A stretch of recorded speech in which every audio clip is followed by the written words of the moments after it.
অহা 14 এপ্ৰিলৰ পৰা অসমত চৰকাৰী যি আইন আহিব, চৰকাৰী যি ৰুলছ আহিব, চৰকাৰী যি নটিফিকেশ্যন হ'ব, সেই নটিফিকেশ্যন ইংৰাজীৰ উপৰিও অসমীয়াতে এই নটিফিকেশ্যনবিলাক চৰকাৰে প্ৰকাশ কৰিব।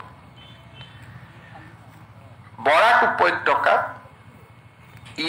আমাৰ বৰাক উপত্যকাৰ এছ'চিয়েট লেংগুৱেজ বেংগলী ভাষাত আৰু বিটিআৰত ইংৰাজী আৰু অসমীয়াৰ উপৰিও বড়ো ভাষাতো এই নটিফিকেশ্যন বা এই সিদ্ধান্তসমূহ প্ৰকাশ কৰা হ'ব।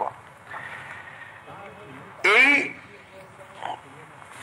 ৰিকমেণ্ডেশ্যনতে আমি আগুৱাই গৈ অসমৰ চৰকাৰী শিক্ষানুষ্ঠানসমূহত আৰু বেচৰকাৰী শিক্ষানুষ্ঠানসমূহত বাধ্যতামূলকভাৱে ব্ৰহ্মপুত্ৰ উপত্যকাত অসমীয়া আৰু বিটিআৰত অসমীয়া অথবা বড়ো তেওঁলোকে বাধ্যতামূলকভাৱে পঢ়ুৱাব লাগিব এজ এ ছাবজেক্ট।